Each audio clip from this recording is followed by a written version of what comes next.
여러분, 노년을 이야기할 때 우리는 습관처럼 한 장면을 떠올립니다. 따뜻한 집, 자식과 손주가 오가고 식탁 위에 밥 냄새가 퍼지고 누군가가 어머니 아버지하고 부르는 풍경 말입니다. 그래서 많은 분들이 늙어서 혼자 살면 불행하다고 단정합니다.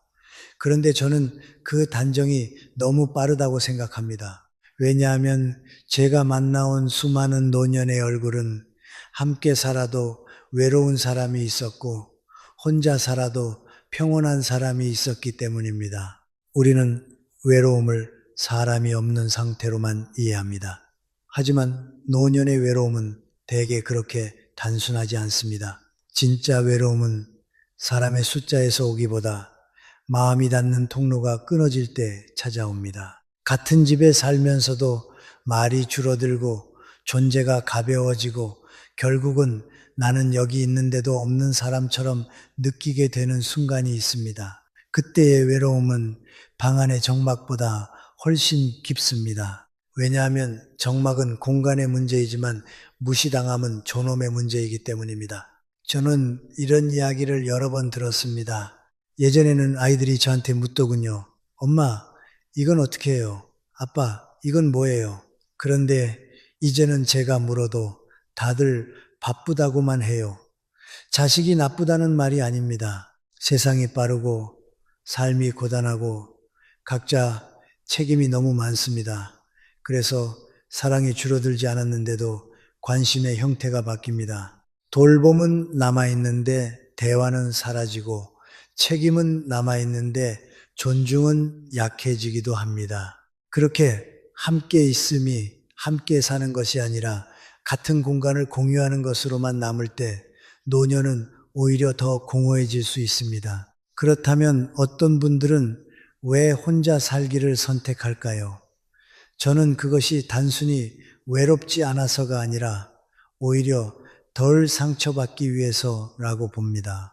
노년이 가장 견디기 힘든 순간은 도움이 필요할 때가 아니라 도움을 받는 과정에서 자존심이 깎일 때입니다. 집안에서 사소한 일 하나를 두고 그것도 못하세요 라는 말이 나올 때, 혹은 말은 공손하지만 눈빛이 귀찮다로 굳어 있을 때 노인은 몸이 아니라 마음이 늙습니다.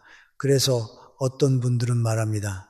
차라리 혼자가 편합니다. 누구 눈치도 안 보고 누구한테 미안하지도 않으니까요. 이것은 관계를 끊겠다는 선언이 아니라 자신의 품위를 지키겠다는 선택일 수 있습니다. 여러분, 우리가 반드시 구분해야 할 것이 있습니다. 혼자 산다는 것과 고독하다는 것은 다릅니다. 고독은 버려졌을 때 오는 감정입니다. 선택권이 없을 때 찾아오는 어둠이지요. 그러나 혼자 산다는 것은 선택일 수 있습니다. 선택된 혼자는 비참함이 아니라 오히려 자기 삶의 주도권을 되찾는 방식이 될 수 있습니다.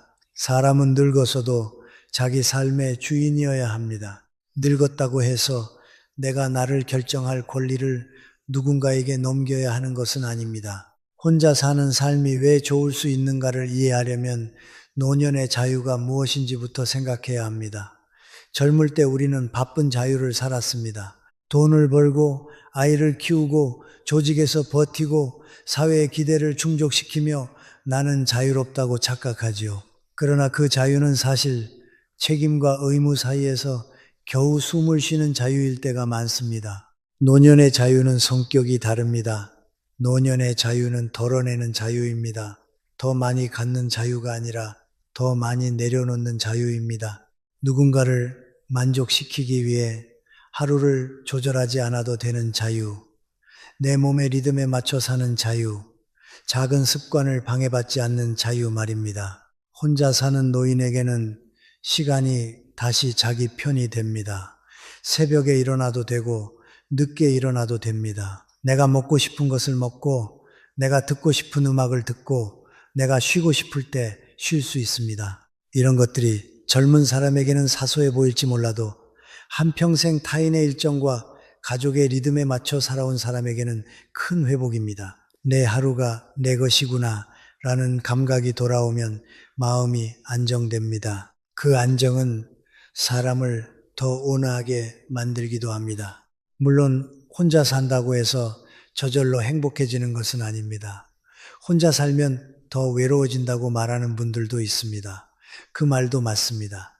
그러나 그 외로움은 혼자라는 사실 때문이 아니라 혼자 있는 시간을 텅 빈 시간으로 만들었기 때문일 때가 많습니다. 사람은 혼자 있어도 의미가 있으면 외롭지 않습니다. 반대로 사람들 속에 있어도 의미가 없으면 외롭습니다. 결국 핵심은 이것입니다. 노년의 행복은 누가 옆에 있느냐보다 내가 내 삶에서 어떤 의미를 붙잡고 있느냐에 달려 있습니다. 저는 노년의 품위를 이렇게 정의하고 싶습니다. 남에게 의존하지 않는 것이 아니라 남과의 관계 속에서도 나를 잃지 않는 상태, 도움을 받더라도 내 선택이 존중받는 상태, 내 말이 무시되지 않고 내 존재가 부담이 아니라 한 사람의 역사로 인정받는 상태. 그런데 현실에서는 그 품위를 지키기 위해 혼자를 택하는 사람들이 늘어납니다. 가족을 미워해서가 아니라 스스로를 지키기 위해서입니다. 여러분, 우리는 함께 살면 안전하다고 생각하지만 모든 안전은 물리적인 안전만을 의미하지 않습니다. 마음의 안전도 있습니다. 말 한마디에 상처받지 않을 안전, 눈치를 보지 않을 안전, 내 삶의 방식이 조롱받지 않을 안전, 그 마음의 안전을 얻는 길이 어떤 분들에게는 혼자 사는 삶일 수 있습니다. 그리고 그 선택은 외면이 아니라 성숙일 수 있습니다. 인생의 마지막 구간에서 내가 나에게 정직해지고 내가 원하는 방식으로 하루를 꾸릴 수 있는 길을 찾는 것, 그 자체가 이미 늦게 온 자유입니다. 그러니 오늘 저는 여러분께 이렇게 말씀드리고 싶습니다. 노년의 혼자를 두려워하기 전에 먼저 묻자고요. 나는 지금 존중받고 있는가? 나는 내 삶을 내가 선택하고 있는가? 이 질문에 답이 생기면 혼자는 비극이 아니라 하나의 가능성이 됩니다. 그리고 그 가능성은 생각보다 많은 노년에게 가장 현실적인 평온이 될 수 있습니다. 여러분, 그렇다면 함께 살아도 외로운 노년은 왜 생길까요? 저는 그것이 개인의 성격 탓만은 아니라고 봅니다. 구조가 있습니다. 흐름이 있습니다. 그리고 그 흐름은 대개 아주 조용히 어느 날 갑자기 폭발하지 않고 조금씩 마음을 말려갑니다. 저는 크게 세 가지를 이야기하고 싶습니다. 첫째는 역할의 소멸, 둘째는 대화의 단절, 셋째는 존중의 붕괴입니다. 첫째, 역할의 소멸입니다. 사람은 나이가 들수록 몸이 약해지기도 하지만 더 먼저 약해지는 것은 내가 쓸모 있는 사람이라는 감각입니다.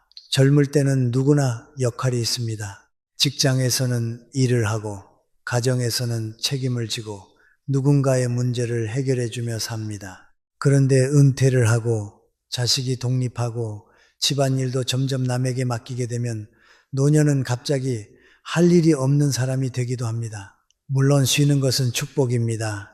그러나 쉬는 것과 필요 없음은 다릅니다. 집에 사람이 많아도 내가 맡을 일이 없고 누군가가 나를 찾지 않으면 사람은 서서히 스스로를 작게 만듭니다. 말도 줄고 의견도 접고 존재감도 얇아집니다. 외로움은 그때부터 시작됩니다. 둘째, 대화의 단절입니다. 노년의 외로움은 누가 밥을 차려주느냐가 아니라 누가 내 이야기를 들어주느냐와 더 가깝습니다. 가족이 함께 살아도 서로의 속도를 따라가지 못하면 대화는 끊깁니다. 자식은 바쁘고 손주는 화면 속에 있고 노인은 하루가 길고 마음이 자주 과거로 돌아갑니다. 서로 사랑이 없어서가 아니라 서로의 언어가 달라져 버린 겁니다.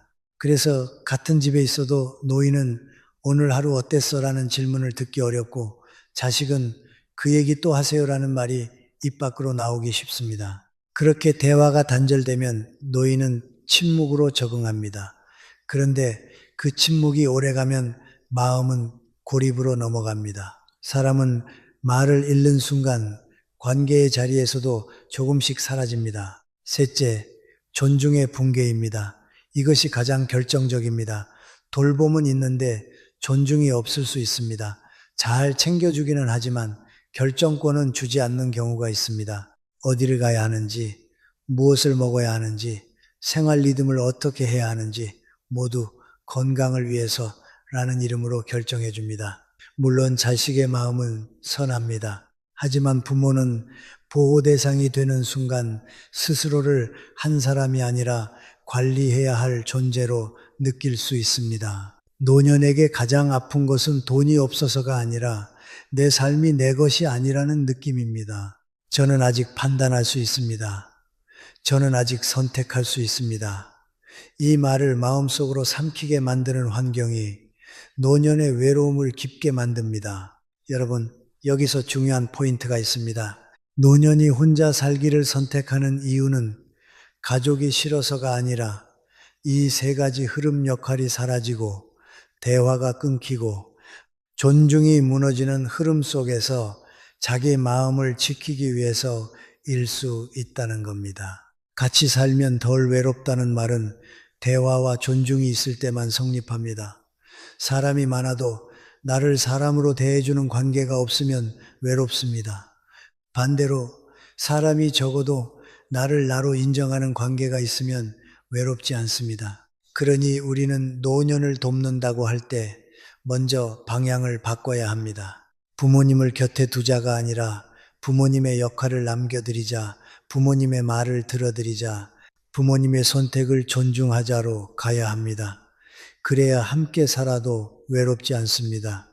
그리고 그래야 혼자 살아도 외롭지 않습니다. 외로움을 없애는 방법은 사람을 붙잡는 것이 아니라 마음이 닿는 통로를 다시 여는 것입니다. 다음으로는 그렇다면 혼자 살되 고립되지 않으려면 무엇을 해야 하는가? 즉 고독버려짐과 혼자 있음 선택의 경계를 어떻게 지켜야 하는가를 구체적으로 말씀드리겠습니다. 그 경계를 지키는 작은 습관들이 노년의 삶을 완전히 바꿉니다. 여러분, 이제 세 번째 이야기를 하겠습니다. 혼자 사는 삶이 좋아질 수 있는 이유는 결국 한 가지로 모입니다.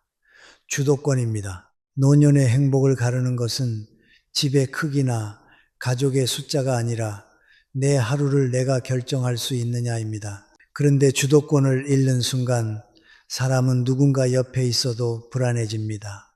반대로 주도권을 되찾는 순간 혼자 있어도 마음이 단단해집니다.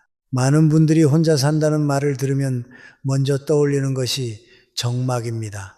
하지만 노년의 정막은 반드시 공허가 아닙니다. 정막은 때로 회복의 공간이 됩니다. 평생을 살아오면서 우리는 너무 오래 남의 기준에 맞춰 왔습니다.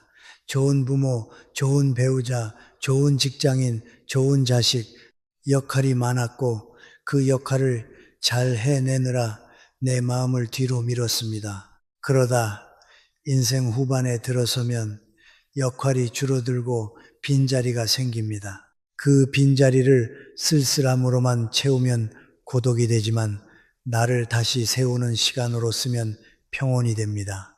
혼자 사는 선택이 좋은 이유는 바로 여기서 시작됩니다. 남에게 맞춘 인생이 아니라 나에게 맞춘 인생을 처음으로 살아볼 수 있기 때문입니다. 혼자 살면 무엇이 달라지느냐?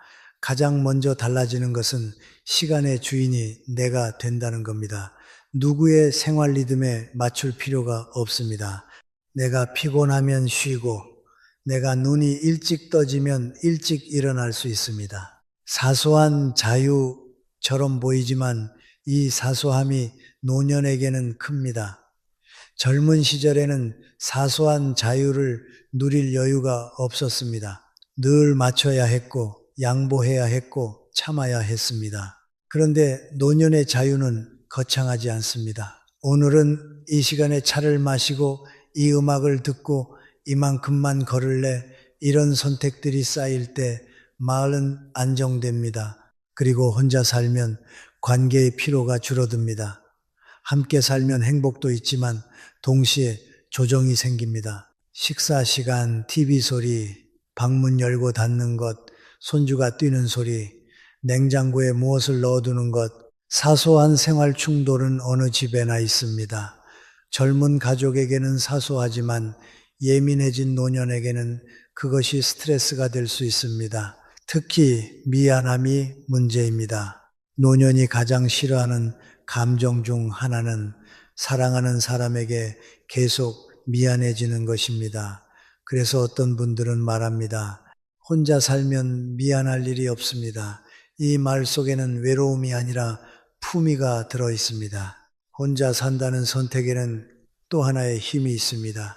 바로 내가 아직 할 수 있다는 감각입니다. 많은 노년이 우울해지는 이유는 몸이 아파서가 아니라 스스로를 무능한 사람으로 느끼기 때문입니다. 그런데 혼자 살면 생활을 스스로 운영해야 합니다. 밥을 해 먹고 약을 챙기고 집을 정리하고 산책을 하고 친구에게 전화도 해야 합니다. 물론 어렵습니다. 하지만 그 어려움을 조금씩 해내면서 생기는 자존감이 있습니다. 나는 아직 내 삶을 꾸릴 수 있다. 이 감각은 노년의 정신 건강에서 매우 중요합니다. 누구에게 의존하지 않겠다는 고집이 아니라 자기 효능감을 지키는 문제입니다. 여러분, 여기서 오해가 하나 있습니다. 혼자 산다는 것은 관계를 끊는 것이 아닙니다. 오히려 제대로 혼자 사는 사람은 관계를 더 선택적으로 잘 유지합니다. 함께 살 때는 관계가 의무가 되기 쉽습니다. 하지만 혼자 살면 관계는 필요한 만큼, 건강한 만큼만 남습니다. 이웃과 인사를 하고, 동네 단골 가게에서 말을 섞고, 오래된 친구와 한 달에 한 번이라도 통화하고, 취미 모임에 나가고, 공원에서 같은 시간에 걷는 사람과 눈인사를 나누는 것, 이런 작은 연결이 쌓이면 혼자 살아도 결코 고립되지 않습니다. 제가 만나본 노년 중에는 이런 분들이 있었습니다. 혼자 살지만 주 1회 그림 수업을 나가고 주 2회 가벼운 운동을 하고 동네 도서관에서 책을 빌려 읽고 작은 텃밭을 가꾸는 분들입니다. 그분들이 공통으로 말하는 것이 있습니다. 혼자 살아서 좋다가 아니라 혼자 살아도 나는 내 삶이 있다. 이 차이가 큽니다. 혼자 사는 삶이 좋으려면 집 안에만 갇혀 있으면 안 됩니다. 핵심은 혼자가 아니라 삶을 유지하는 구조입니다. 즉, 혼자 살되 삶과 연결돼 있어야 합니다. 그리고 마지막으로 혼자 사는 노년이 좋은 이유는 감정의 정리가 쉬워진다는 점입니다. 함께 살면 감정이 부딪히고 쌓이고 참게 됩니다. 노년은 이미 감정의 여력이 많지 않습니다. 젊을 때처럼 큰 소리로 싸우고 다시 화해하는 에너지가 없습니다. 그래서 조용히 마음이 멀어지기도 합니다. 그런데 혼자 살면 감정이 과도하게 소모되지 않습니다. 마음을 정리하고 기억을 정리하고 생각을 정리할 시간이 생깁니다. 노년의 평화는 대개 정리에서 옵니다. 물건도 정리해야 하고 관계도 정리해야 하고 기대도 정리해야 합니다. 혼자 살면 그 정리가 비교적 덜 흔들립니다. 하지만 여러분, 중요한 조건이 있습니다. 혼자 살기의 장점은 준비가 있을 때 힘이 됩니다. 준비가 없으면 혼자는 평화가 아니라 불안이 됩니다. 그래서 다음 부분에서는 혼자 살되 고립되지 않기 위한 경계, 그리고 혼자 살기 위해 반드시 갖춰야 할 3가지 준비 건강, 재정, 정신을 아주 구체적으로 말씀드리겠습니다. 이 준비가 갖춰지면 혼자는 외로움이 아니라 자유의 형태가 됩니다. 여러분, 4번째로는 아주 중요한 경계를 말씀드리겠습니다. 혼자 있음과 고립은 종이 한 장 차이처럼 보이지만 실제로는 방향이 정반대입니다. 혼자 있음은 내가 선택한 길이고 고립은 선택권을 잃은 상태입니다. 혼자 있음은 마음을 회복시키지만 고립은 마음을 마르게 합니다. 그래서 노년에 혼자 사는 것이 좋다는 말은 정확히 말하면 고립되지 않는 혼자일 때만 성립합니다. 그 경계를 어떻게 지키느냐가 핵심입니다. 먼저 고립은 대개 이렇게 시작합니다. 몸이 조금 불편해지면서 외출이 줄고 밖에 나가면 피곤하니까 집에 머무는 시간이 늘고 그러다 사람을 만나는 일이 귀찮아지고 마지막에는 어차피 나를 찾는 사람도 없다는 결론에 도달합니다. 이 흐름은 아주 조용해서 본인도 모르게 빠져듭니다. 그래서 고립은 큰 사건으로 오지 않습니다. 작은 단절이 쌓여서 옵니다. 그러니 반대로 고립을 막는 방법도 거창하지 않습니다. 작은 연결을 의도적으로 유지하는 것입니다. 여기서 제가 강조하고 싶은 것은 연결의 양이 아니라 연결의 질입니다. 하루 종일 가족과 같은 집에 있어도 대화가 없으면 고립감은 깊어집니다. 반대로 한 달에 2번만 만나도 마음이 통하면 고립감은 사라집니다. 결국 노년의 연결은 자주 만나기가 아니라 나를 사람으로 대하는 관계를 남겨두기입니다. 그 관계가 하나만 있어도 사람은 무너지지 않습니다. 그럼 고립되지 않는 혼자는 어떤 특징이 있느냐? 저는 3가지로 정리합니다. 첫째, 생활 리듬이 있다. 둘째, 최소한의 사회적 접점이 있다. 셋째, 도움을 요청할 수 있는 안전망이 있다. 이 셋이 있으면 혼자는 평화가 되고 없으면 혼자는 불안이 됩니다. 첫째, 생활 리듬입니다. 노년에 혼자 살 때 가장 위험한 것은 아무렇게나 사는 겁니다. 자는 시간, 먹는 시간, 움직이는 시간이 무너지면 마음도 무너집니다. 사람은 리듬이 있어야 자기 자신을 붙잡습니다. 그래서 혼자 살수록 오히려 작은 규칙이 필요합니다. 아침에 커튼을 여는 시간, 물 한 컵 마시는 습관, 가벼운 스트레칭, 점심 먹고 산책 15분, 저녁에는 짧게라도 책을 읽는 시간, 이런 단순한 루틴이 고립을 막는 울타리가 됩니다. 오늘도 내가 나를 챙겼다는 감각이 노년의 정신을 지켜줍니다. 둘째, 최소한의 사회적 접점입니다. 이것은 친구가 많아야 한다는 뜻이 아닙니다. 노년이 필요로 하는 것은 대개 많은 사람이 아니라 정기적으로 마주치는 몇 개의 얼굴입니다. 동네 카페나 시장, 공원, 도서관, 경로당, 취미 모임 같은 곳에서 주 1, 2회라도 사람 냄새를 맡는 것이 중요합니다. 이름까지 몰라도 좋습니다. 눈인사하고 오늘 춥네요. 한마디라도 나누는 접점이 있으면 사람은 자신이 사회 안에 있다는 느낌을 유지합니다. 고립은 사람이 없다가 아니라 사회에서 내가 빠져나왔다는 느낌에서 강해지거든요. 셋째, 도움을 요청할 수 있는 안전망입니다. 혼자 살 때 많은 분들이 가장 두려워하는 것이 아프면 어떡하지입니다. 그 두려움이 혼자 살기를 포기하게 만들기도 합니다. 그런데 안전망이 있으면 두려움은 크게 줄어듭니다. 안전망이란 거창한 것이 아닙니다. 가까운 이웃 한 사람, 친한 친구 한 사람, 가족 중 연락이 빠른 사람 한 사람, 그리고 병원, 약국, 동네 행정복지센터 같은 연락처와 동선이 정리되어 있는 것, 또 휴대폰에 긴급 연락을 등록해 두는 것, 이런 준비가 나는 혼자지만 버려진 것이 아니다라는 확신을 줍니다. 고립은 결국 도움받을 곳이 없다는 공포에서 자라나기 때문입니다. 여러분, 여기서 아주 중요한 태도가 하나 있습니다. 혼자 산다는 자존심과 도움을 청한다는 지혜를 함께 가져야 합니다. 많은 노년이 도움을 청하는 순간 자신이 약해지는 것 같아서 참습니다. 하지만 그것이 오히려 위험합니다. 혼자 사는 삶은 독립이지만 독립은 단절이 아닙니다. 독립은 필요할 때 연결할 줄 아는 능력까지 포함합니다. 나는 혼자 살아도 된다. 그러나 필요하면 손을 내밀 수 있다. 이 균형이 노년을 안전하게 만듭니다. 그리고 마지막으로 고립을 부르는 가장 큰 착각은 이것입니다.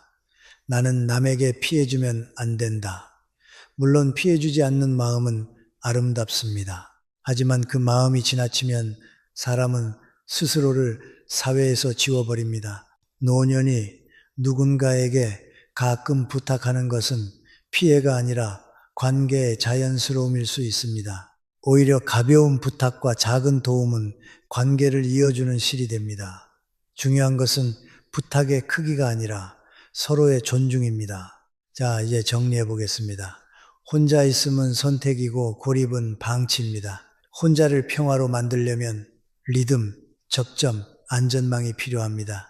이 세 가지가 갖춰지면 혼자는 외로움이 아니라 회복의 공간이 됩니다. 다음 부분에서는 이 세 가지를 가능하게 만드는 구체적인 준비, 3가지 건강, 재정, 정신을 아주 현실적으로 말씀드리겠습니다. 준비가 되면 혼자는 두려움이 아니라 내 삶의 마지막을 내가 지키는 방식이 됩니다. 여러분, 5번째로는 혼자 사는 노년이 왜 마음을 단단하게 만들 수 있는지 그 핵심 작동 원리를 말씀드리겠습니다. 한마디로 말하면 자율성입니다. 노년의 자율성은 거창한 자유가 아닙니다. 작은 선택을 내 손으로 하는 힘입니다. 그리고 그 작은 선택이 쌓이면 마음이 안정되고 삶의 품위가 살아납니다. 우리는 보통 노년을 돌봄의 대상으로만 바라봅니다. 물론 도움이 필요한 순간이 옵니다. 그러나 노년은 동시에 존엄의 시기입니다. 존엄은 누가 나를 챙겨주느냐보다 내가 내 삶을 결정할 수 있느냐에서 생깁니다. 혼자 살면 이 결정권이 돌아옵니다. 내가 오늘 무엇을 먹을지, 언제 잘지, 얼마나 걸을지, 누구를 만날지, 어떤 음악을 들을지.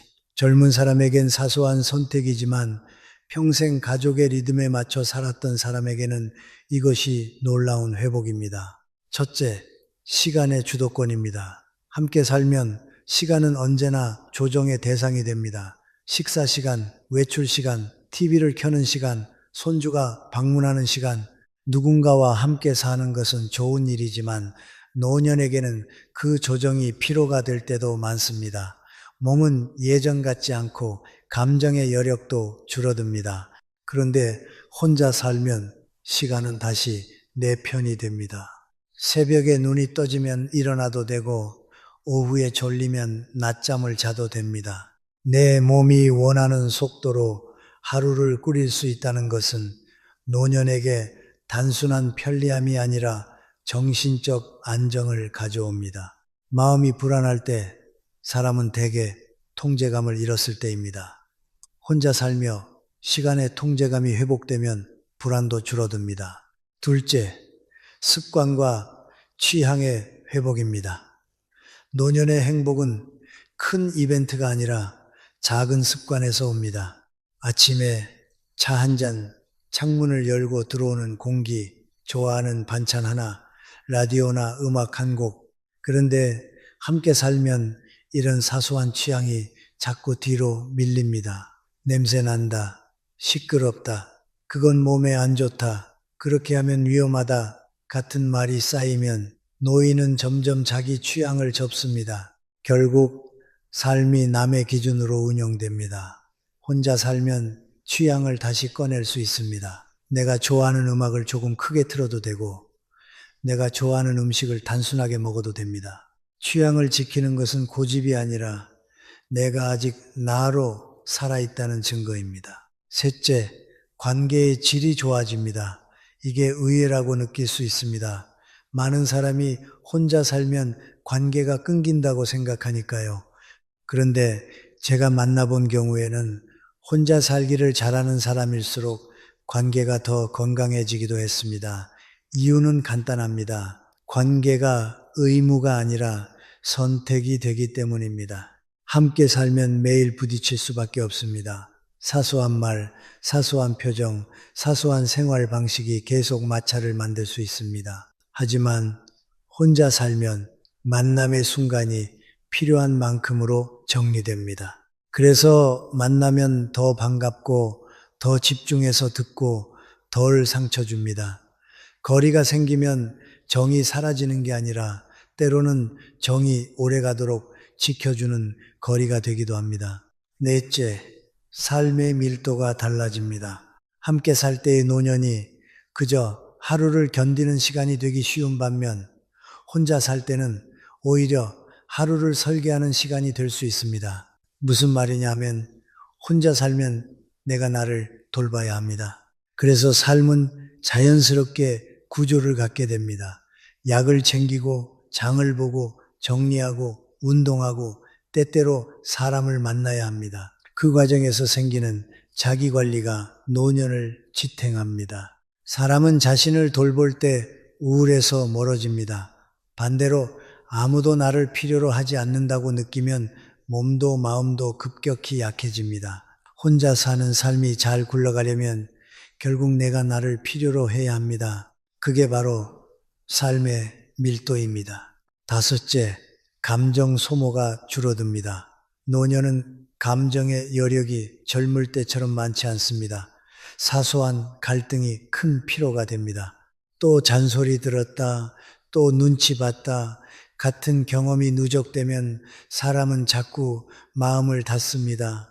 혼자 살면 이런 감정 소모가 줄어들 수 있습니다. 물론 외로움이 아예 없지는 않습니다. 그러나 관계 속에서 깎이는 자존심, 반복되는 미안함, 역할 상실에서 오는 무력감 같은 복합 상처는 줄어들 가능성이 큽니다. 그 대신 조용한 시간 속에서 자신의 감정을 정리할 여지가 생깁니다.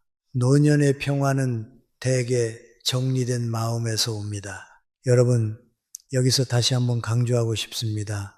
혼자 사는 노년의 장점은 사람이 필요 없다는 뜻이 아닙니다. 오히려 정확히 말하면 사람을 필요한 방식으로 만날 수 있게 된다는 뜻입니다. 억지로 맞추며 함께 사는 대신 존중을 바탕으로 연결하는 방식으로 바뀌는 것이지요. 그러나 이 모든 장점은 조건이 있습니다. 준비가 있어야 합니다. 준비 없이 혼자 살면 자유가 아니라 불안이 됩니다. 그래서 다음에는 아주 현실적으로 말씀드리겠습니다. 혼자 살기를 가능하게 만드는 준비는 무엇인가? 저는 세 가지로 압축합니다. 건강, 재정, 정신입니다.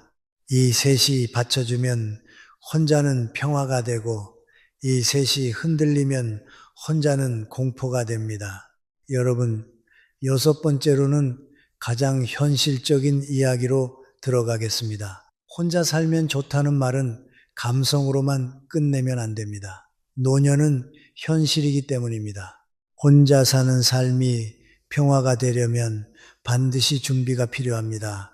저는 준비를 세 가지로 압축합니다. 건강, 재정, 정신, 이 셋이 받쳐주면 혼자는 자유가 되지만 이 셋이 흔들리면 혼자는 불안이 됩니다. 첫째, 건강의 준비입니다.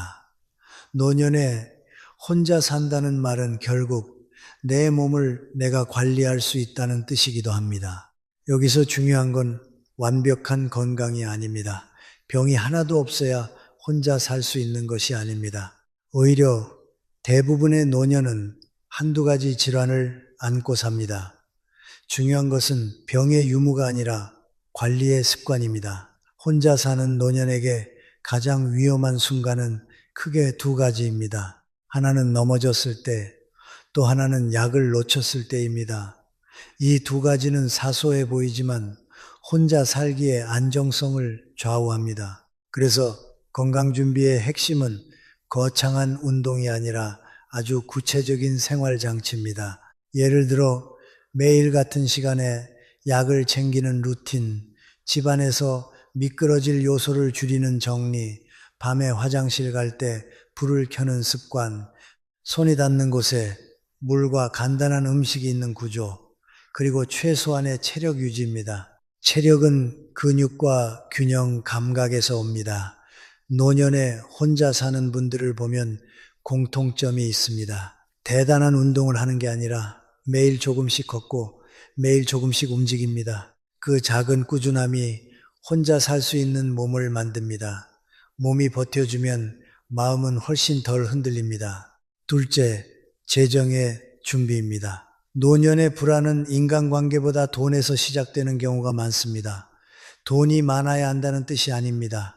중요한 것은 부족하지 않을 만큼의 예측 가능성입니다. 혼자 살면 의외로 지출이 단순해질 수 있습니다. 그러나 동시에 예상치 못한 비용이 생깁니다. 병원비, 약값, 갑작스러운 수리비, 돌봄 서비스 비용 같은 것들입니다. 그래서 재정 준비의 핵심은 큰 돈이 아니라 구조입니다. 제가 권하고 싶은 구조는 단순합니다. 첫째, 매달 고정비가 얼마인지 정확히 아는 것. 둘째, 비상금이 얼마인지 정해두는 것. 셋째, 도움을 받게 될 때 어떤 형태로 비용이 발생하는지 미리 감을 잡는 것.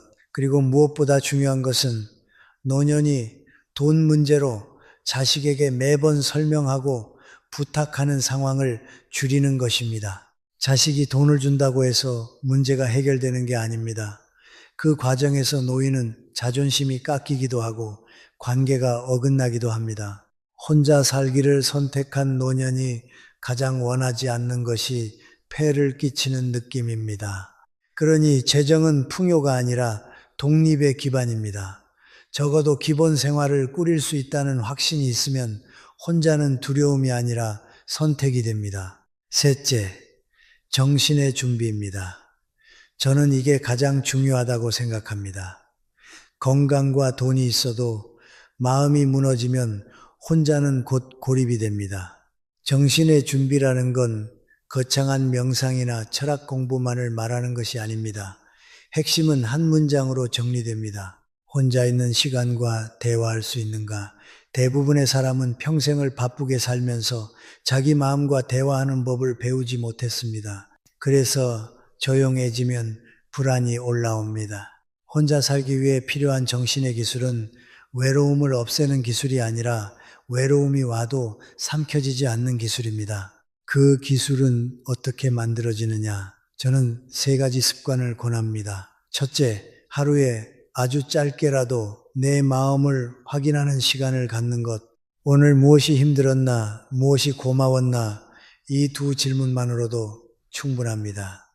둘째, 작은 의미를 매일 만드는 것. 산책, 독서, 취미, 봉사, 글쓰기, 가벼운 공부, 무엇이든 좋습니다. 중요한 것은 오늘도 내가 할 일이 있었다는 감각입니다. 셋째, 사람과의 연결을 최소한으로라도 유지하는 것. 정신은 혼자서만 지키기 어렵습니다. 한 사람과의 통화, 한 번의 인사, 한 번의 만남이 마음의 균형을 잡아줍니다. 여러분, 여기서 오해하지 마셔야 합니다. 정신의 준비는 강해져야 한다가 아닙니다. 약해도 괜찮다를 받아들이는 것입니다. 어떤 날은 외롭고 어떤 날은 울적할 수 있습니다. 그 감정이 오면 내가 실패했다가 아니라 내가 사람이라서 그렇다고 받아들여야 합니다. 감정을 부정하면 더 커집니다. 인정하면 지나갑니다. 혼자 사는 노년이 평화로운 이유는 감정이 없어서가 아니라 감정을 다루는 법을 익히기 때문입니다. 정리하겠습니다. 혼자 살기의 준비는 대단한 각오가 아니라 생활 장치입니다. 건강은 루틴과 안전으로, 재정은 구조와 예측 가능성으로, 정신은 의미와 연결로 지켜집니다. 이 3가지가 갖춰지면 혼자는 결코 비극이 아닙니다. 오히려 늦게 찾아온 자유가 됩니다. 이제 다음으로는 많은 분들이 가장 민감해하는 주제로 넘어가겠습니다. 바로 효입니다. 부모를 모시는 것이 효냐? 부모가 원하는 방식으로 살게 하는 것이 효냐? 이 질문을 정확히 풀지 못하면 자식도 부모도 서로를 사랑하면서도 서로를 힘들게 합니다. 다음 부분에서는 효의 본질을 다시 정리해 보겠습니다. 여러분, 7번째는 효, 셔 이야기입니다. 이 주제는 조심스럽습니다. 왜냐하면 우리는 효를 참 소중한 가치로 배워왔고 또 그 마음 자체는 아름답기 때문입니다. 그런데 저는 오래 살면서 한 가지를 자주 보았습니다. 효를 하려는 마음이 오히려 부모를 힘들게 만드는 경우가 있다는 겁니다. 사랑이 부족해서가 아니라 사랑의 방식이 존중이 아니라 통제로 바뀌는 순간이 있기 때문입니다. 우리는 흔히 효를 부모를 가까이 모시는 것으로만 생각합니다. 그래서 부모를 도시로 모셔오고 좋은 집에 살게 하고 좋은 음식을 드리고 병원도 자주 모시고 모든 것을 챙겨드립니다. 자식 입장에서는 최선을 다하는 겁니다. 그런데 어떤 부모는 그 속에서 행복보다 답답함을 느낍니다. 왜 그럴까요? 노년에게 가장 중요한 것은 편의만이 아니라 자기 결정권이기 때문입니다. 나이가 들었다고 해서 사람이 어린아이가 되는 건 아닙니다. 오히려 더 깊은 취향과 더 단단한 삶의 방식이 있습니다. 그걸 무시한 돌봄은 아무리 친절해도 부모에게는 나는 이제 아무것도 결정할 수 없는 사람인가라는 슬픔을 남길 수 있습니다. 저는 이런 장면을 많이 봤습니다. 자식이 부모를 도시에 모셔와서 좋은 아파트에 살게 합니다. 엘리베이터도 있고 난방도 좋고 병원도 가깝습니다. 그런데 아버지는 베란다에 서서 멍하니 먼 곳을 봅니다. 어머니는 부엌에 있지만 정작 자기가 좋아하던 방식으로는 요리를 못합니다. 건강식으로 드셔야 해요. 기름 쓰면 안 돼요. 늦게 자면 안 돼요. 모든 말이 다 맞는 말입니다. 그런데 그 말이 쌓이면 부모는 점점 관리 대상이 됩니다. 그 순간부터 집은 편하지만 마음은 불편해집니다. 그래서 저는 효를 이렇게 다시 정의하고 싶습니다. 효는 부모를 붙잡는 것이 아니라 부모가 원하는 방식으로 행복할 수 있게 도와주는 것입니다. 함께 사는 것이 꼭 효의 완성은 아닙니다. 어떤 부모에게는 함께 사는 것이 행복이지만 어떤 부모에게는 오히려 함께 사는 것이 부담이 될 수 있습니다. 부모가 혼자 살고 싶어 한다면 그 선택을 존중하는 것 또한 효가 될 수 있습니다. 단 여기서 중요한 조건이 있습니다. 혼자 살게 두는 것이 버려두는 것이 되어서는 안 됩니다. 존중은 방치가 아니기 때문입니다. 그럼 존중하는 효는 구체적으로 어떤 모습이냐? 저는 세 가지를 말씀드리고 싶습니다. 첫째, 선택을 인정하는 효. 둘째, 간섭을 줄이는 효. 셋째, 존재로 곁을 지키는 효입니다. 첫째, 선택을 인정하는 효입니다. 부모에게도 삶의 방식이 있습니다. 어디에서 살고 싶은지, 어떤 리듬으로 살고 싶은지, 누구와 얼마나 만나고 싶은지, 무엇을 먹고 싶은지, 작은 선택들 속에 부모의 존엄이 있습니다. 자식은 제가 더 잘 아니까라는 마음이 들 수 있습니다. 하지만 효는 내가 옳다를 증명하는 게 아니라 부모가 부모로 남을 수 있게 하는 것입니다. 아버지가 원하시는 대로 하세요. 이 한마디가 노년을 살립니다. 둘째, 간섭을 줄이는 효입니다. 우리는 걱정이 많을수록 간섭이 늘어납니다. 그건 위험해요. 그건 하지 마세요. 그건 몸에 안 좋아요. 물론 걱정은 사랑입니다. 하지만 사랑은 때로 거리가 있어야 합니다. 부모가 혼자 산다고 해서 매일 몇 시에 일어났는지, 무엇을 먹었는지, 누구를 만났는지 다 확인하려 들면 부모는 숨이 막힙니다. 효는 부모를 감시하는 것이 아니라 부모를 신뢰하는 것입니다. 필요하시면 말씀하세요. 그때 제가 도와드릴게요. 이렇게 말할 수 있어야 합니다. 그 신뢰가 부모의 자존감을 지켜줍니다. 셋째, 존재로 곁을 지키는 효입니다. 부모가 혼자 살더라도 마음속에 내가 필요하면 연락할 사람이 있다는 확신이 있으면 고독이 크게 줄어듭니다. 여기서 효는 시간의 양이 아니라 마음의 안정입니다. 매일 얼굴을 보지 않아도 정기적으로 전화 한 통, 메시지 한 줄, 한 달에 한 번의 식사, 병원 동행이 필요할 때의 동행, 이런 것들이 나는 혼자지만 버려진 것이 아니다라는 느낌을 줍니다. 효는 부모를 내 옆에 묶어두는 것이 아니라 부모가 자기 삶을 살면서도 안전하게 연결되어 있다는 느낌을 주는 것입니다. 여러분, 부모가 혼자 살고 싶어 하는 가장 큰 이유 중 하나는 자식에게 패기치기 싫다는 마음입니다. 그런데 아이러니하게도 자식이 효를 과하게 챙김으로만 표현하면 부모는 더 빨리 움츠러듭니다. 내가 이제 짐이구나 라는 생각이 들기 때문입니다. 그래서 어떤 부모는 차라리 거리를 선택합니다. 자식과 멀어지려는 게 아니라 관계를 지키기 위해서입니다. 가까이 있을수록 상처가 생기면 관계가 무너질 수 있으니까요. 적당한 거리는 오히려 정을 오래가게 하는 울타리가 되기도 합니다. 저는 효의 본질이 결국 존중이라고 봅니다. 존중이 없는 돌봄은 통제가 되고 통제는 결국 관계를 파괴합니다. 반대로 존중이 있는 돌봄은 부모의 품위를 살리고 그 품위가 살아있으면 부모는 혼자 살아도 외롭지 않습니다. 왜냐하면 그들은 알고 있기 때문입니다. 나는 사랑받고 있다. 그러나 나는 자유롭다.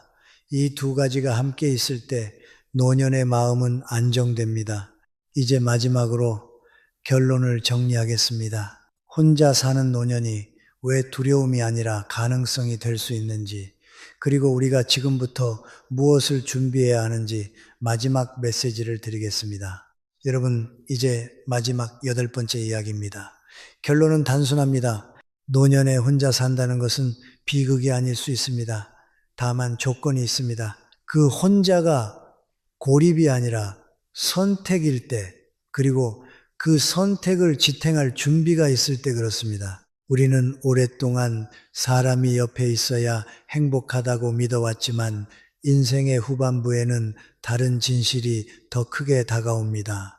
행복은 사람의 숫자보다 마음의 평온과 존엄에서 온다는 사실입니다. 제가 오늘 여러분께 계속 강조한 것이 있습니다. 외로움은 단순히 혼자 있기 때문에 생기는 것이 아닙니다. 외로움은 무시당함에서 생기고 가치 없음에서 생기고 내 삶이 내 것이 아니라는 느낌에서 생깁니다. 그래서 어떤 분은 가족 안에서도 외롭고 어떤 분은 혼자 있어도 평온합니다. 결국 노년의 핵심 질문은 이것입니다. 나는 지금 존중받고 있는가? 나는 내 삶을 내가 선택하고 있는가? 이 질문에 그렇다고 답할 수 있다면 혼자는 두려움이 아니라 가능성이 됩니다.